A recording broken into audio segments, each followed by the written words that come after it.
क्योंकि परमेश्वर ने जगत से ऐसा प्रेम रखा कि उसने अपना इकलौता पुत्र दे दिया, ताकि जो कोई उस पर विश्वास करे वह नष्ट ना हो परंतु अनंत जीवन पाए। आमीन। चूंकि परमेश्वर ने जगत से ऐसा प्रेम किया कि उसने अपना इकलौता पुत्र दे दिया, ताकि जो कोई उस पर विश्वास करे वो नाश ना हो परंतु अनंत जीवन, हमेशा का जीवन पाए। आमीन, आमीन।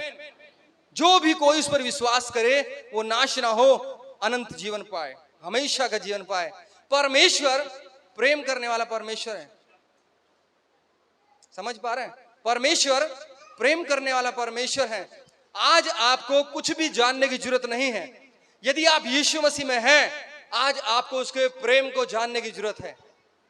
आज आपको उसके प्रेम को जानने की जरूरत है। आपको यह जानने की जरूरत नहीं है कि मेरे पुरखाओं ने क्या कर दिया है, मेरे पितरों ने क्या किया है। आपको यह जानने की जरूरत नहीं है कि वो लोग ऐसा क्यों कर रहे हैं। आपको यह जानने की जरूरत नहीं है तो फिर वहां पे इतनी भीड़ क्यों है। आपको यह सब जानने की जरूरत नहीं है। आपको जो जरूरत है वो ये है कि आपको यह जानना है कि परमेश्वर आपसे कितना प्रेम करता है। हम इसे गोल्डन आयत बोलते हैं, बाइबल की महान आयत भी बोलते हैं। सारी आयतें महान हैं। चूंकि परमेश्वर यहां पे अपने पुत्र को दिखाता है कि वो हमारे लिए उसे कुर्बान कर देता। वो कहता कि वो जगत से प्रेम करता है। वो किसी एक व्यक्ति विशेष से नहीं, वो किसी एक व्यक्ति विशेष जाति से नहीं, किसी धर्म से नहीं, किसी एक देश से नहीं, वो पूरी दुनिया से प्यार करता है। आमीन। वो जगत से परमेश्वर प्यार करता है, और यदि वो परमेश्वर है तो वो जगत से ही प्यार करेगा, ना कि मात्र एक कौम से, ना कि मात्र एक देश से। यदि वो परमेश्वर है तो वो पूरी दुनिया से प्यार करेगा। आमीन, आमीन। और मेरे प्रियो, मैं आपको बताना चाहता हूं, जब यीशु मसीह इस दुनिया में आए वो पापियों के लिए आए।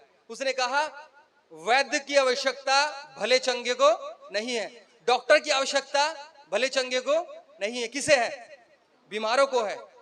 मैं पापियों के लिए आया हूं, धर्मियों के लिए नहीं आया।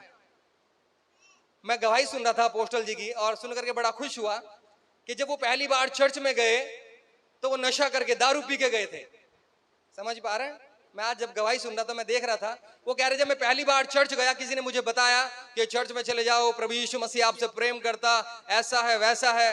और उसने कहा ठीक है मैं देखूंगा। कि मैं नशा करके चर्च के अंदर गया, नशा करके चर्च के अंदर गया, कि अगर मैं कहीं और चला जाता नशा करके, उन लोगों ने देखा इस व्यक्ति ने नशा किया हुआ है, उसके बावजूद भी उन्होंने उसके लिए प्रार्थना किया।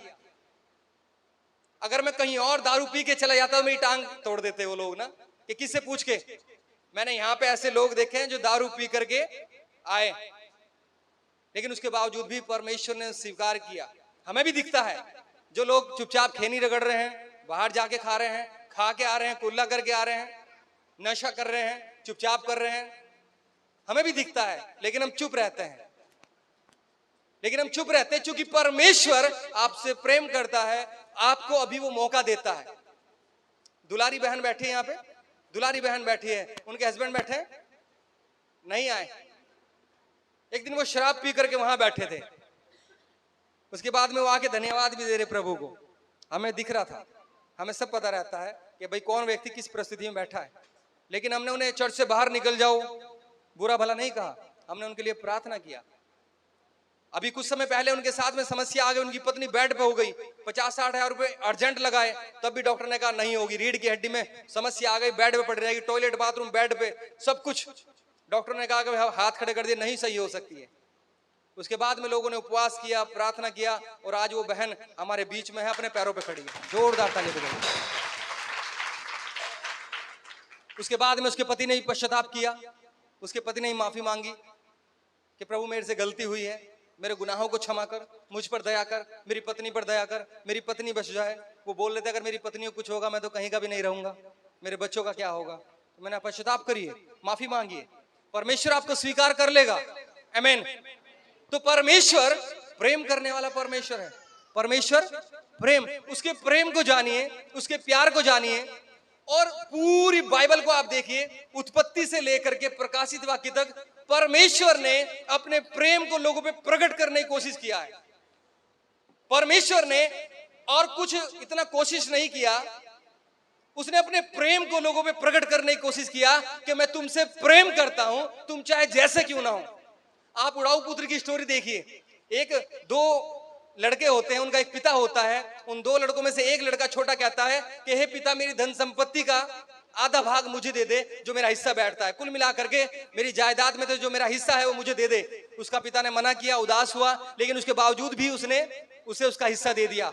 वो हिस्सा जाकर के उसने कुकर्म में उड़ा दिया, नशे पानी में उड़ा दिया, वैश्याओं में उड़ा दिया। उसके बाद उसे समझ आया, जब वो एक जगह नौकरी कर रहा था और जो खाना सुअर खाते हैं वो खा रहा था, वो फलिया वो खा रहा था वो, और उसे होश में आया। उसने कहा मेरे पिता के घर इससे बढ़िया खाना मजदूर खाते हैं, तो क्यों ना मैं अपने पिता के पास जाऊं, पश्चाताप करूं और कहूं कि पिता, अब मैं इस योग्य नहीं कि तेरा पुत्र कहलाऊं, मुझे अपने यहां मजदूरी के तौर पर रख ले, मैं यहीं रहना चाहता हूं। और बाइबल ऐसा बताती है, पिता ने कहा झट से अच्छे कपड़े मंगवाओ, अंगूठियां मंगवाओ, जूते मंगवाओ और मेरे बेटे को पहनाओ, और ऐसा करो, एक बड़ा भोज करो और लोगों को दावत दो। समझ पा रहे हैं? वो जो पिता है वो परमेश्वर का प्रतिरूप है, जो खोए हुए लोगों को जब उसके पास आते हैं प्रेम करता है, धक्के दे करके नहीं निकालता है। ये है प्रेम। आमीन। आप उत्पत्ति से देखिए, परमेश्वर आदम हव्वा से प्रेम करता था। परमेश्वर ने इसलिए उसे अमरता का फल खाने नहीं दिया कि ये सारा जीवन बीमारी में रहेगा, सारा जीवन मुझसे दूर रहेगा, पाप इसके अंदर बसा रहेगा और ये मरेगा भी नहीं। ये जिंदगी इसके लिए मौत से और नरक से बदतर हो जाएगी। इसलिए परमेश्वर ने वो अमरता का फल उससे दूर कर दिया। समझ पा रहे हैं? परमेश्वर प्रेम करता, वो माफ करता, कोई भी क्यों ना हो। आप उत्पत्ति देखिए, निर्गमन देखिए, आपको प्रेम दिख जाएगा। आप गिनती देखिए, आपको प्रेम दिख जाएगा। लेवियों के लिए प्रेम दिख जाएगा। आप व्यवस्था देखिए, आपको प्रेम दिखेगा। अपने पड़ोसी से प्रेम करो, ऐसा लिखा है। आप यहोशू से मिलिए, आगे चलिए, आपको सब जगह प्रेम ही प्रेम नजर आएगा। हर पुस्तक में उसका प्रेम नजर आएगा कि वो लोगों से प्रेम करता, मौका देता, पछताने का मौका देता।